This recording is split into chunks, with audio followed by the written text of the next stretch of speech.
नमस्ते class 10th नया chapter. कोई बच्चे पूछ रहे थे कि सर इन्वायरमेंट ख़त्म ही हो रहा है। इन्वायरमेंट ख़त्म हुआ तो क्या उसका टेस्ट नहीं होगा? बिल्कुल होगा, टेंशन ना लीजिएगा। टेस्ट ही तो होता है अपने यहाँ, सबको पता है, राइट। तो एक और चैप्टर, बहुत छोटा चैप्टर था, बहुत छोटा चैप्टर, ठीक है।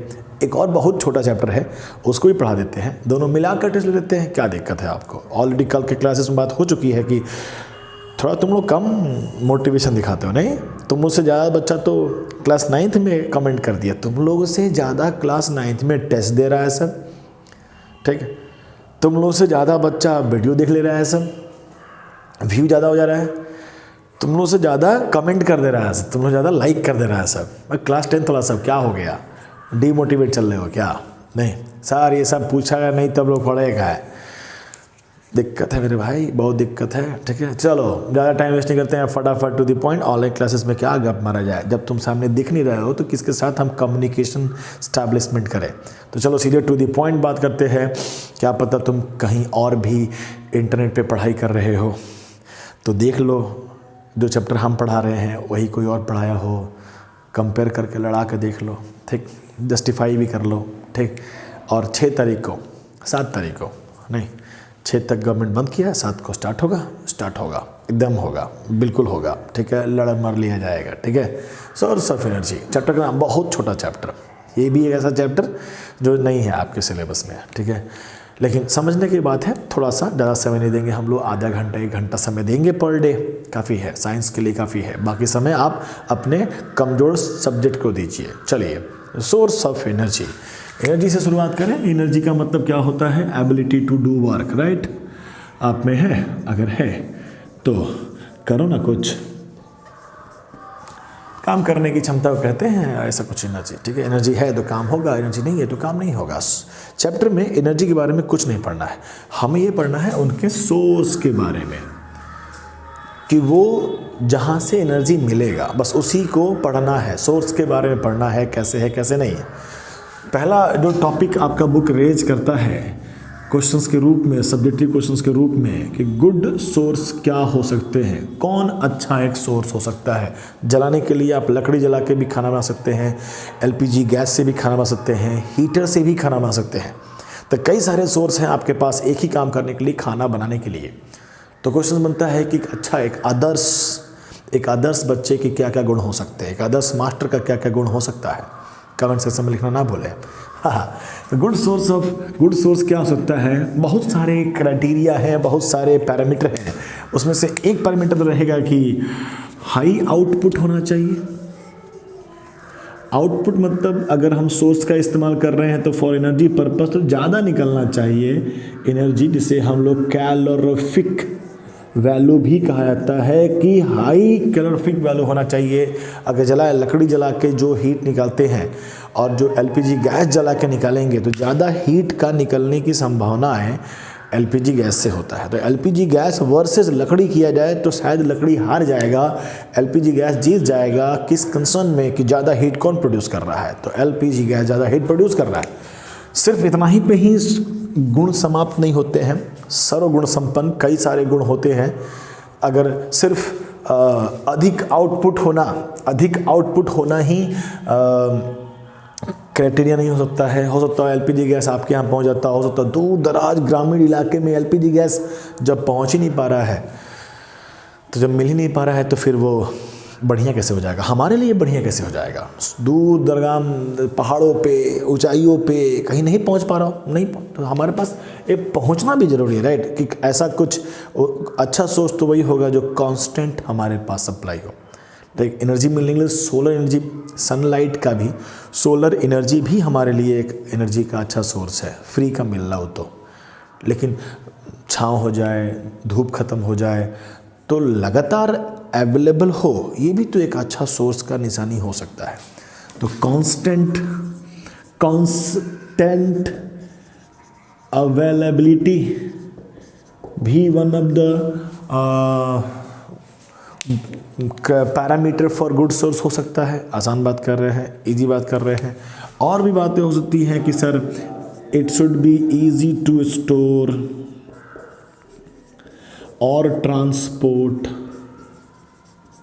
आप एक जगह से दूसरी जगह पे बड़े आराम से लेके जा सकते हो। अब सबसे ज़्यादा एनर्जी तो न्यूक्लियर रिएक्टर से मिल सकता है, बट न्यूक्लियर रिएक्टर को थोड़े हम लोग बटर के कोना में सिलेंडर में भर के रख लेंगे। ट्रांसपोर्ट में एक जगह जहाँ न्यूक्लियर रिएक्टर लग गया बस वहाँ लग गया, जीवन भर अब वहीं से निकलेगा एनर्जी। तो वो हमारे लिए एक बेहतरीन हीट निकलता है, बट अच्छा सोर्स के रूप में नहीं समझ सकते हैं हम लोग, क्योंकि उससे ईजी टू ट्रांसपोर्ट नहीं है, ईजी टू स्टोर नहीं है, रिस्क बहुत ज़्यादा है।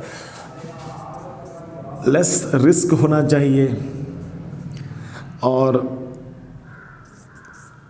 इंडियन के लिए इकोनॉमिकल होना चाहिए। दीज आर सम क्राइटेरिया जिसको देखकर हम अब सब में सब गुण नहीं मिलेगा। सर्वगुण संपन्न कौन होता है जी? कोई नहीं होता है, ठीक है। तो कुछ गुण मिलता है, तो वो 3-4 गुण है तो वो हमारे लिए बेस्ट अवेलेबिलिटी में है। आपके इस चैप्टर में कई सारे छोटे छोटे बहुत इंटरेस्टिंग मोर टू नो करके लिखा हुआ है, ठीक है। तो उस मोर टू नो को बस थ्योरेटिकली पढ़िए, कुछ साइंटिफिक बात नहीं है। एक बार पढ़िएगा समझ में आ जाएगा कि वंस अपॉन इट, अगर आप जंगल में हैं तो खाना बनाने के लिए आपका बेस्ट रिसोर्स क्या होगा, अगर आप गोपालगंज में हैं तो क्या होगा, अगर आप मेट्रो शहर में हैं तो खाना बनाने के लिए best good source of heat क्या होगा। तो शायद अकॉर्डिंग टू योर प्लेसेस आपका चॉइस बदलेगा, राइट। अगर जंगल में है तो आप लकड़ी से ही काम जा सकते हैं। अब जंगल में हीटर लगे पहुँच जाओ, ये खाना बनाएंगे, लाइट का कनेक्शन कहाँ से आएगा, राइट। अब मेट्रो शहर में है तो लाइट बहुत बढ़िया है, फर्स्ट क्लास। गोपालगंज में हीटर लगा दो, इंडक्शन चूल्हा लगा दो, ऑन कर दिए हो, खाना बन रहा है तो लाइट कट गया, बहुत कष्ट है, बहुत ज़्यादा ही तकलीफ है। नहीं, चलिए और आगे बढ़ते हैं हम लोग कि ये एक कंसेप्ट हो गया। सोर्सेस को पढ़ने के और तरीके हैं। जो लाइट एनर्जी के सोर्स हैं उसके टाइप बनाए गए हैं कि there are 2 type of source of energy. एक हो गया रिन्यूएबल, एक हो गया नॉन रिन्यूएबल।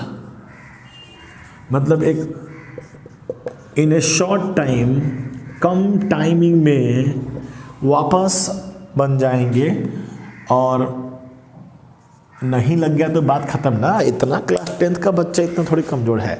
तो रिन्यूएबल और non renewable, there are 2 type of sources of energy. ऐसे जो वापस शॉर्ट टाइम मतलब 1 घंटा, 10 दिन, 20 दिन, साल भर में फिर वापस मिल जाए हमें। आपको कुछ एग्जाम्पल्स को बस दिमाग में क्लिक करा लेना है। जैसे कि वाइल्ड लाइफ है, मुर्गा मुर्गी खाते नहीं है हम लोग, क्या फिर आ नहीं जाता है क्या? ट्रीज़ वगैरह है, तो ये सभी हैं जो हमें मिलते हैं और हम इसे इस्तेमाल करते हैं, फिर वो वापस बन के चले आते हैं in a very short span of life. 10 दिन, 20 दिन, साल भर, 1.5 साल, 2 साल तक चलेगा। कुछ नॉन रिन्यूएबल होते हैं, जैसे कि हमारा फॉसिल फ्यूल है। सबको पता है कि फॉसिल फ्यूल को बनने में मिलियंस ऑफ ईयर लगे थे। कोल और पेट्रोलियम एक बार ख़त्म हो गया तो फिर दोबारा बनने में लाख साल लग जाएंगे। हम आपको कहें कि 1,10 करोड़ रुपया देंगे हम आपको 1 लाख साल के बाद, जरा सा भी खुशी की अनुभव नहीं होगा, राइट। ऐसा कुछ समझे बात को? डन। इतना हो गया।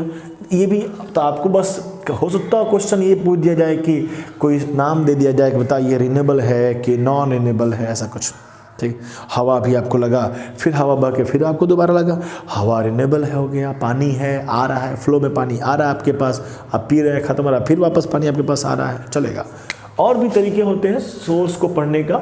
एक और तरीके में सोर्स को बताया गया है। कुछ सोर्स लिमिटेड सोर्स होते हैं, मतलब कि अमाउंट कम है, ख़त्म हो सकता है, और कुछ ऐसे हैं जो अनलिमिटेड है कि सर इतना है ना कि आप ख़त्म हो जाएगा, बट वो नहीं ख़त्म होगा। जैसे कि एयर वगैरह, एयर, वाटर, ये अनलिमिटेड है। सन का एनर्जी अनलिमिटेड, सन का एनर्जी अनलिमिटेड है, ख़त्म नहीं होने वाला है। उसके ख़त्म होने के पहले आप ख़त्म हो जाइएगा। तो वर्ड बन जाते हैं लिमिटेड है जो कि समाप्त हो सकता है, तो एग्जॉस्टेबल और इनएग्जॉस्टेबल।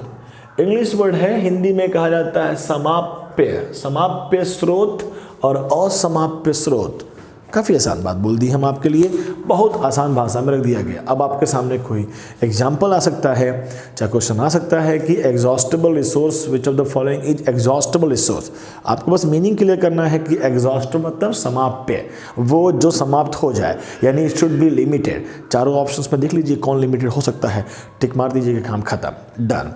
इतना बहुत बेसिक सा, टेक ए स्क्रीनशॉट, आपका काम चल जाएगा। आपका बुक अगर अच्छे से लिखता है इस चैप्टर को, कुछ फॉल्ट हो, एनसीईआरटी को जिस चैप्टर में थोड़ा थोड़ा फॉल्ट लगा ना, फॉल्ट उसे हटा दिया। पढ़ाना चाहिए था बुक को इसी के हिसाब से कि something is renewable and non renewable. चलो रिन्यूएबल में लिस्ट डाउन हो जाएगा, 5-6 नाम आ गए, उनको एक एक करके पढ़ लेते हैं, काम खत्म, चैप्टर खत्म। आपका चैप्टर ने सोर्स को पढ़ाने का एक और तरीका, मतलब एक और तीर मारना था हमको, जगह नहीं है, समझो यहाँ पर है, ठीक है, ये इसका कोई कंसर्न नहीं है, ठीक है।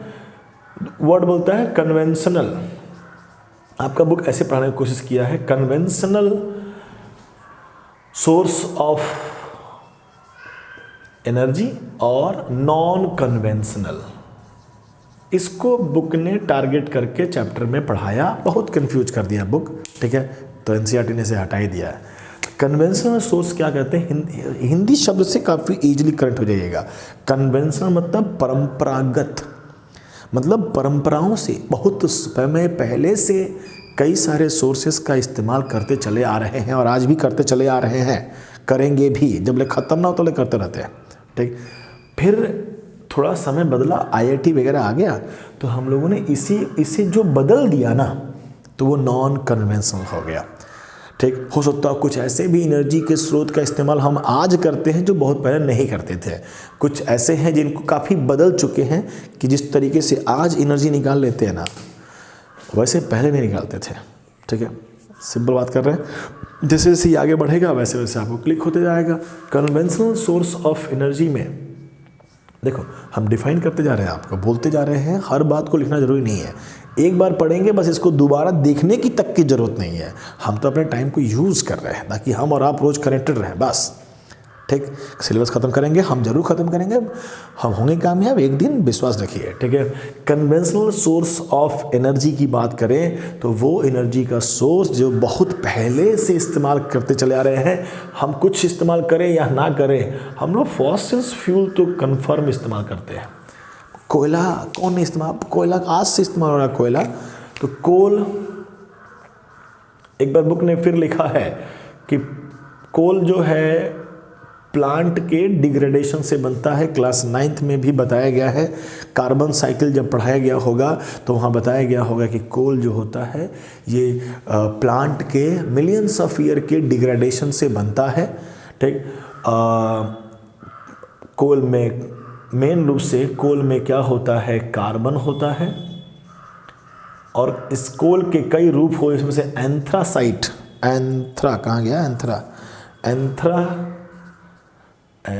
Anthracite, what is anthracite? It is the form of coal that contain maximum amount of carbon। इसके अलावा भी ब्लू में अजीब अजीब सा नाम होता है जिसमें अमाउंट ऑफ कार्बन कम होता है, यही कोल को कोक में कन्वर्ट करके इस्तेमाल करते हैं, चलेगा, ठीक है। इतना नाम हो गया आपके सामने।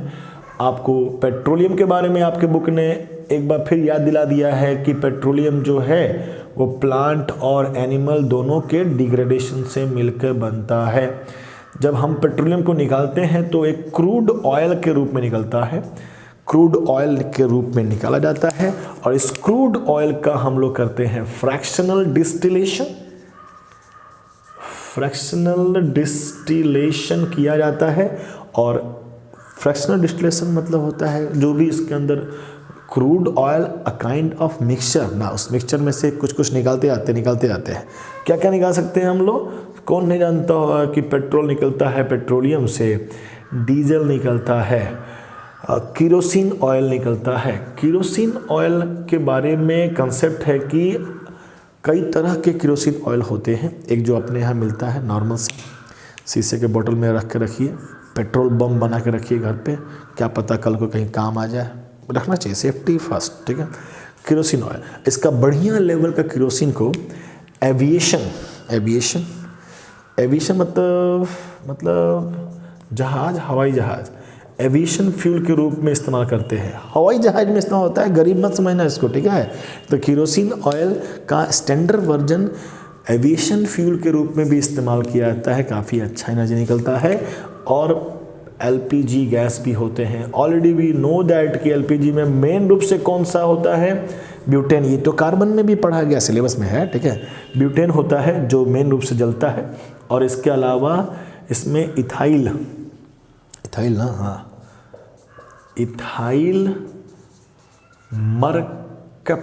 मरकैप्टेन मिला कर रखा जाता है as a impurities for smell, महकने के लिए, क्योंकि ब्यूटेन महकता नहीं है।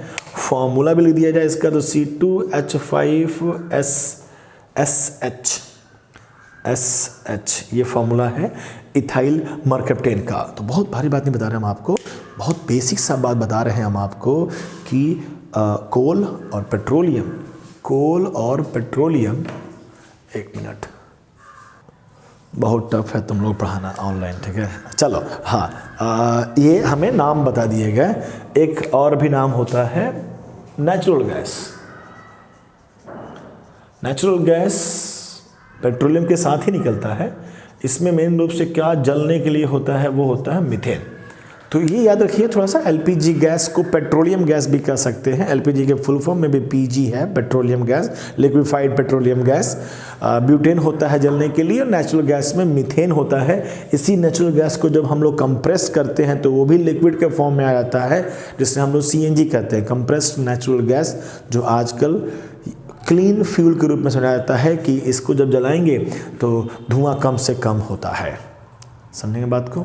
बहुत बेसिक सा सिंपल सा बात है। आपके एनसीईआरटी में एक सवाल दिया गया है कि रॉकेट को जब ऊपर देख लेते हैं रॉकेट को, तो उसमें कौन सा गैस इस्तेमाल करते हैं, हाइड्रोजन गैस या सीएनजी?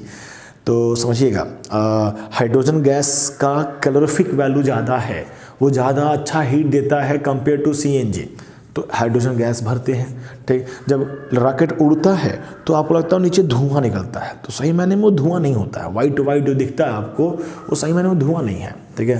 जब शुरू में जब निकलता है ना, तो बताया जाता है कि वहाँ बहुत ज़्यादा हीट होता है, तो वहाँ पानी फेंका जाता है, पानी वेपराइज होते हैं, वही हमको लगता है भयंकर सा कुछ धुआं निकला है, ठीक है। बहुत हेवी कंसेप्ट है, ऐसे ही हम लोग नहीं समझ पाएंगे, उसके लिए चंद्रयान 3 देखना पड़ेगा हम लोग को, तो समझ में आएगा। फिलहाल हाइड्रोजन गैस मोर कैलोरीफिक वैल्यू रहता है, प्लस काफ़ी कम इसमें धुआं वगैरह, पॉल्यूशन वगैरह कम कॉज होता है। क्लियर? सुन लिए हम लोग, एक स्क्रीनशॉट में इसको लपेट लेंगे। और हमें पढ़ाना है कन्वेंशनल में हम इसको जलाते हैं, और जला के क्या इस्तेमाल कर रहे हैं, इस सोर्स का इस्तेमाल हम किस रूप में कर रहे हैं, उसको बताना है आपको। सिंपल। तो इसको आप एक स्क्रीनशॉट में लिख लीजिए, ले लेंगे फर्स्ट क्लास। ब्लू हो गया, सब ब्लू है, ठीक है। डन। आप स्क्रीनशॉट ले लीजिए, फिर हम आपको, चलिए रिज्यूम हो गया, चलो गैप कर दिए। अब लोग आगे बढ़ते हैं, हम लोग यहाँ से यहाँ आ गया, नहीं फटाफट, ऑनलाइन का जादू है मेरे दोस्त। तो हमने क्या बताया आपको, कन्वेंशनल फॉर्म ऑफ एनर्जी को इस्तेमाल कर रहे हैं। वर्षों पहले से हम जो इस्तेमाल करते चले आ रहे हैं, जिसमें हम लोग फ्यूल के रूप में हम लोग अगर कोल और पेट्रोलियम को जलाएं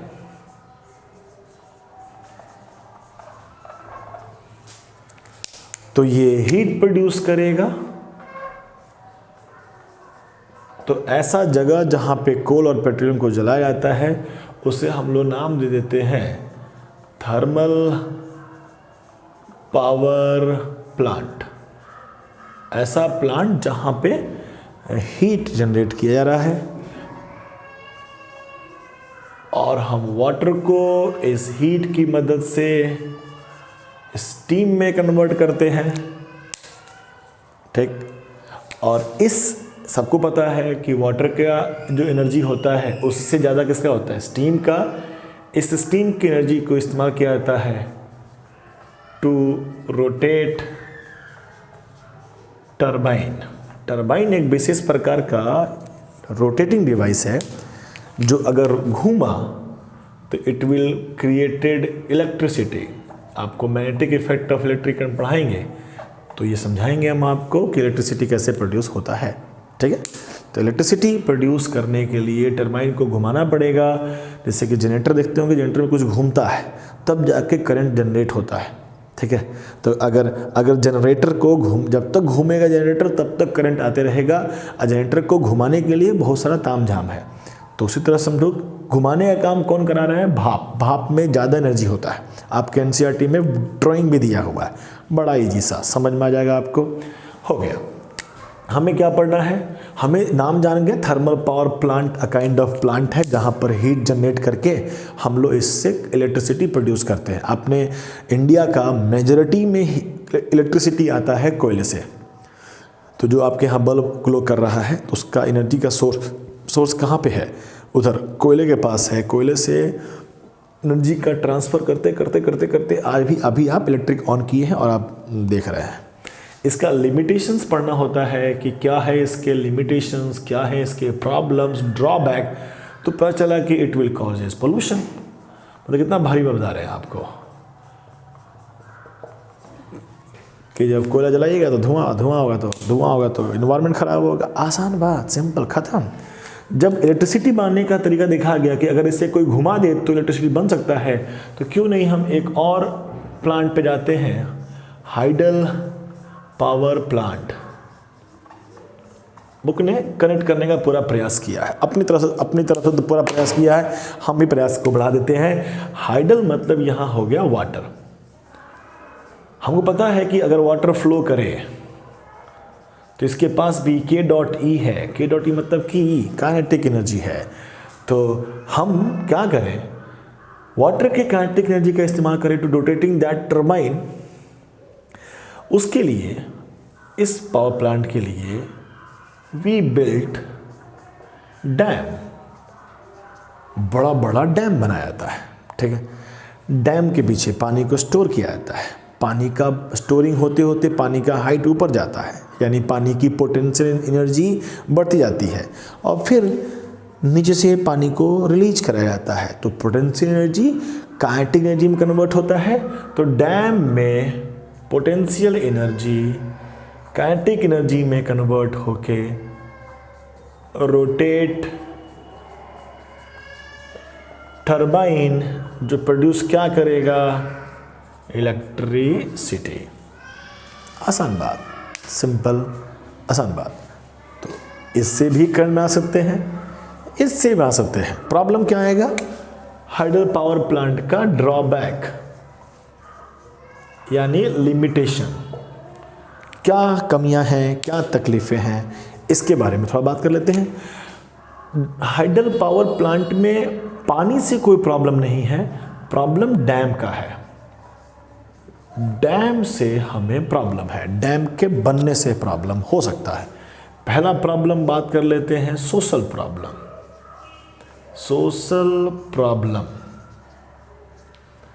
सोशल प्रॉब्लम क्या?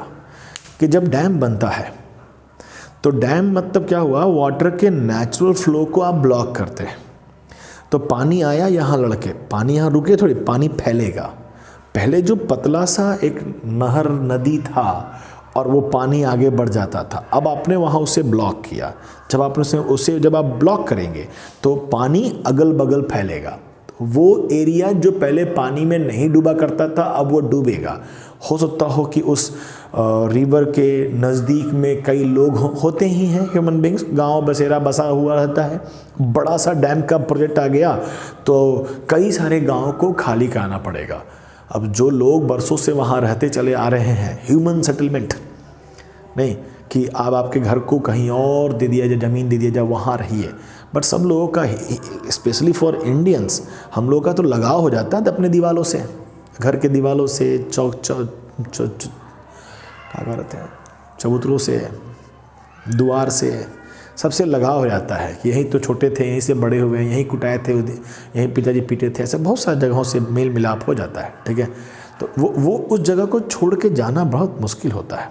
बैकग्राउंड में गाना बजता है भाई, तो उसको कंपनसेट करने के लिए गवर्नमेंट पैसा देता है, मुआवजा देता है। वो कंपनसेशन हो सकता हो कि हमारे वैल्यूज़ के को कम आपता हो, नहीं, तो काफ़ी सोशल प्रॉब्लम यही होता है। लोग कई जगहों पे विरोध भी करते हैं। नर्मदा बचाओ आंदोलन आपने सुना होगा, ठीक है, कि बड़ा सा डैम पिछला 10 साल से बन ही रहा है, लोग बनने नहीं दे रहे हैं, ठीक है, रीजन है तो ह्यूमन सेटलमेंट। एक ही वर्ड में कह दे, अब आपको कहानी बनाना है बना लीजिए कि सोशल प्रॉब्लम में क्या है कि ह्यूमन का सेटलमेंट, अच्छा वर्ड क्या था, displacement of people, human settlement ठीक था, ठीक है। कंपनसेशन का प्रॉब्लम है कि आप जहाँ ज़मीन दे रहे हैं हमें रहने के लिए, वो हो सकता रेलवे स्टेशन बगल में हो, है, रोड ट्रेन जाएगा आएगा तो हमको पढ़ाने में दिक्कत होगा, तब दिक्कत है। दूसरा बात करते हैं इन्वायरमेंटल प्रॉब्लम।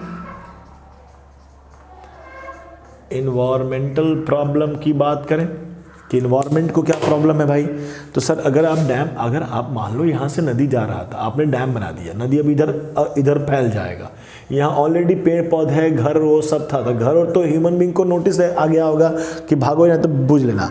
अब जो छोटा छोटा पेड़ पौधा है, पेड़ पौधे के रूट वगैरह में चीटी उटी सब बना के रखी हुई है, भयंकर सा बायोडाइवर्सिटी है, लाइफ फैला हुआ है, उसको थोड़ी नोटिस जाता है। जब बारिश आती, जब पानी आएगा बाढ़ की तरफ फैलेगा तो धीरे सब सबमर्ज्ड हो जाएंगे। जब सबमर्ज हो जाएंगे तो लॉस ऑफ बायोडाइवर्सिटी, लाइफ के कितने सारे फॉर्म्स खत्म हो जाएंगे। जब पानी के अंदर पेड़ चला गया, आपने पेड़ काट लिया, भले पेड़ काट लिया, उसको यूज कर लिया, बट रूट वगैरह तो वहीं छूट गए होंगे ना। पानी के अंदर जाएंगे तो पानी के अंदर रहने लायक तो पेड़ था नहीं, तो प्लांट मर जाएगा। पानी कैसे मरेगा, प्लांट मर जाएगा। अब प्लांट पानी में सड़ेगा तो वो पॉल्यूशन कॉज करेगा, उससे गैसेस निकलेंगे, वेस्ट बनेगा, जो पानी को ख़राब कर रहा है, गैसेस निकल के इन्वायरमेंट में जाएंगे तो इन्वायरमेंट को ख़राब करेगा। In short causes pollution. Connection बिठाने के लिए कह देते हैं कि जो सबमर्ज्ड, जो डूबे हुए हैं, सबमर्ज्ड लाइफ, वो मर जाएंगे, सड़ जाएंगे, उससे इन्वायरमेंट को नुकसान हो सकता है। और भी बातें कर लें, और हम तो टॉपिक बना रहे हैं ताकि आपको याद रहे। इकोनॉमिकल प्रॉब्लम है। क्या इकोनॉमिकल प्रॉब्लम है? तो इसको करने में ह्यूज इन्वेस्टमेंट लगता है, बहुत सारा पैसा, इन्वेस्टमेंट, बहुत सारा पैसा लगता है। डैम बनाने में तुम फिल्म देखा रजनीकांत वाला, हाँ, पूरा उसका पैसा लग गया था, ठीक, फिर लोग कदर भी नहीं किए थे। ढेर दान पुण्य करने पर लोग कदर नहीं करते, ठीक है, बहुत पैसा लगता है। और कुछ इकोनॉमिस्ट का मानना है कि जितना आप लॉस कर दे रहे हैं, दीज आर द लॉस, तो जितना आप लॉस कर दे रहे हैं उतना बेनिफिट भी आप नहीं दे पा रहे हैं, तो लगभग आपका फ़ायदा नुकसान लगभग बराबर ही होता है। समझ पा रहे बात को? कोई दिक्कत बात नहीं है, डन, ठीक है, इतना हो गया। चलो सर, ये थोड़ा पढ़ने लायक बात लगा, सर कुछ बताने लायक बात है। आप इलेक्ट्रिसिटी बना रहे हैं सर, तो एक और लास्ट बना दें एनर्जी से, विंड एनर्जी। सर हवा भी तो बहता है, हवा में भी तो काइनेटिक एनर्जी है। जिसके पास काइनेटिक एनर्जी होगा उसको हम टरबाइन को कह देंगे, जाओ तुम टरबाइन को घुमाओ और टरबाइन से निकलेगा इलेक्ट्रिसिटी। तो हम विंड मिल बनाते हैं। आपके एनसीईआरटी में फोटो बना दिया गया, बड़ा बड़ा पंखा बनाते हैं, विंड मिल कहा जाता है, जो काइनेटिक एनर्जी ऑफ एयर को लिया और फिर से रोटेट कराएंगे, किसको रोटेट, टरबाइन कराएंगे, रोटेट कराएंगे, और क्या प्रोड्यूस कराएंगे, इलेक्ट्रिसिटी।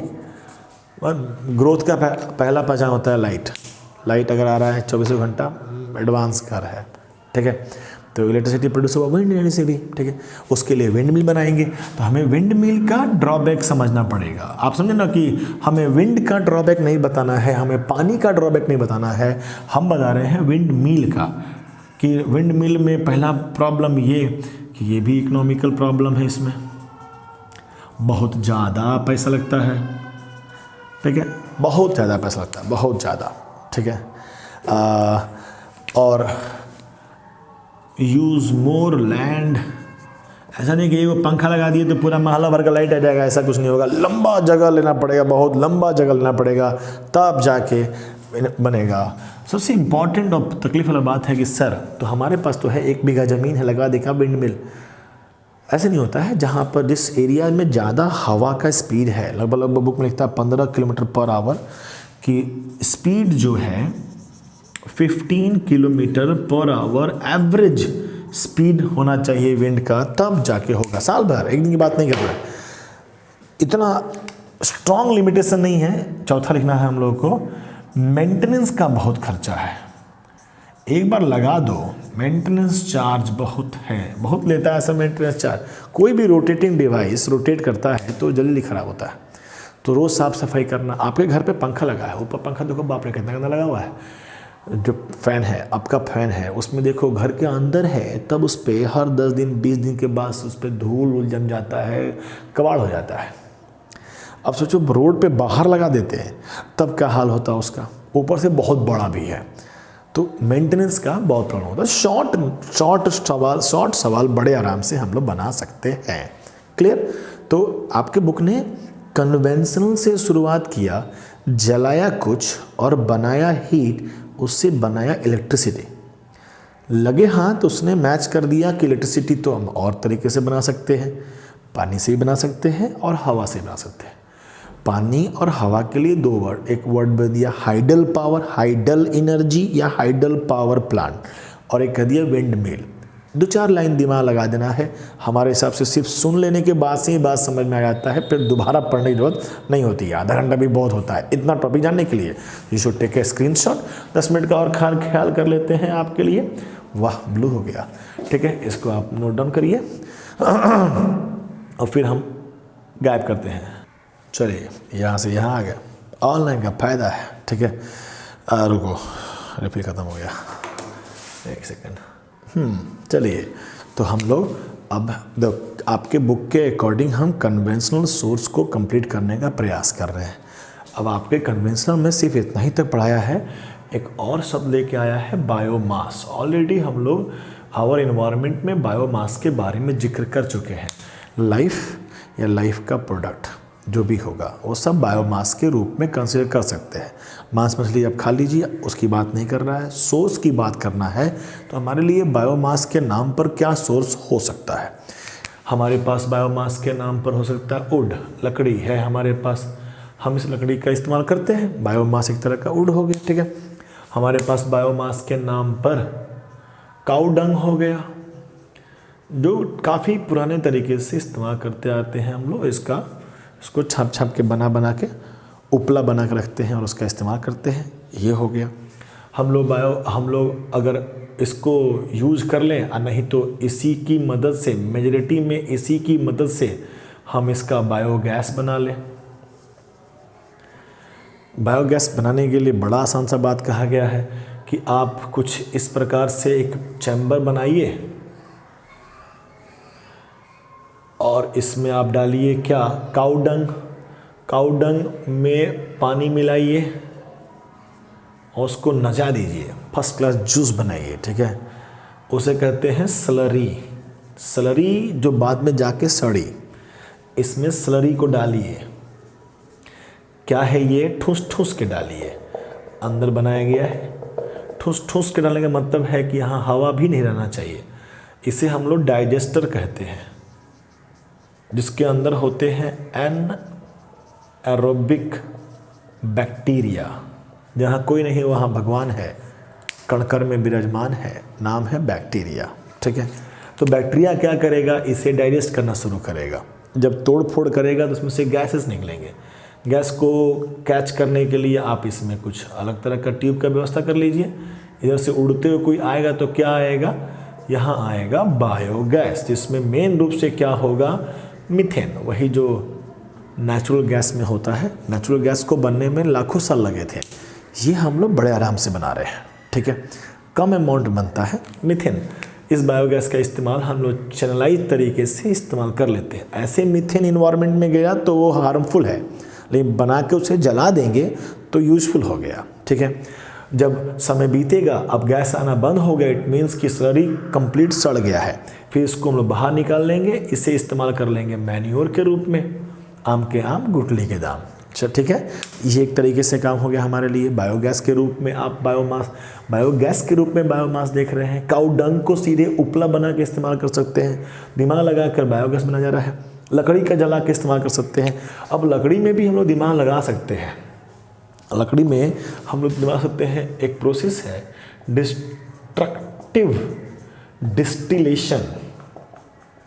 वर्ड क्लास 9th में सुने होंगे, डिस्टिलेशन, फ्रैक्शनल डिस्टिलेशन, गरमाने की प्रोसेस कहते हैं, गरमाने को, जलाने नहीं कहते हैं। In absence of oxygen, oxygen की कमी में जब हम कस के गरमा देते हैं वुड को, तो वुड से कई वुड के अंदर मौजूद कितना सारा इम्प्योरिटी जो होता है वो गैस बन के उड़ सकता है, तो वुड गैस भी कहते हैं उसको। जो भी वोलेटाइल होगा वो गैस बन के उड़ जाएगा। कुछ ब्लैक लिक्विड निकलता है, उसे तार कहा जाता है, TAR, तार। कस के गरमाते हैं तो मशीन के अंदर गरमाया जाता है, तो उसके इस सब इम्प्योरिटी निकल गया, तो जो बच गया उसे कहते हैं हम लोग चारकोल। तो वुड को चारकोल में कन्वर्ट करके हम इस्तेमाल करने लगे जब से, तो हमने अपने सोर्स को और इम्प्रूव किया। चारकोल को जब जलाएंगे, सेम अमाउंट ऑफ चारकोल और same amount of would, 1 kilo charcoal और 1 किलो लकड़ी को जब जलाया जाता है तो charcoal will give more heat and less smoke. Benefit हो गया ना चारकोल का। तो चारकोल का इस्तेमाल करेंगे तो प्योरिटी हो जाती है थोड़ी सी, धुआं हुआ काम आता है, नहीं के बराबर आता, नहीं ही आता है, डिफरेंसेस भी हो गए, समझ रहे हैं बात को। तो हम चारकोल भी एक बायोमास के रूप में कंसिडर कर रहे हैं, बायोगैस भी एक कंसिडर कर रहे हैं। इतना पे आपका book conventional source of energy को कंप्लीट करता है। और हम बिल्कुल कह रहे हैं जितना भी आप सुन लिए, स्पीड बढ़ा के सुनना चाहिए था आपको, सुन लिए तो दोबारा देखने की भी ज़रूरत नहीं है किताब को, ठीक है। अननेसेसरी इसमें डिगिंग नहीं करेंगे, ऑलरेडी इतना ही पढ़ना था आपको, बहुत है। अब हम लोग बात करेंगे non conventional source of energy, ठीक है। तो पहला सवाल आएगा क्यों, जब कन्वेंशनल सोर्स ऑफ एनर्जी था तो फिर नॉन कन्वेंशनल क्यों। तो कुछ क्यों का जवाब लेंगे, इक्का दुक्का 4-5 नाम सुन लेंगे नॉन कन्वेंशनल, ठीक। कंसेप्ट यही है कि कुछ नया नया कंसेप्ट के साथ आ रहा है, कुछ तो इतने नॉन कन्वेंशनल कि अभी इस्तेमाल भी नहीं किए हैं, कॉपी पर बस बनाया गया है कि ऐसे भी एनर्जी निकाल सकते हैं, बट अभी एनर्जी निकाल नहीं रहे, ठीक है। तो होपफुली हम ट्राई करेंगे कल का हम समाप्त कर दें, ठीक। तो एक दिन में उसको निपटा देंगे। आज इतना हो गया, काफ़ी है। टेक ए स्क्रीनशॉट और टाटा बाय बाय, मिलते हैं हम लोग कल। धन्यवाद।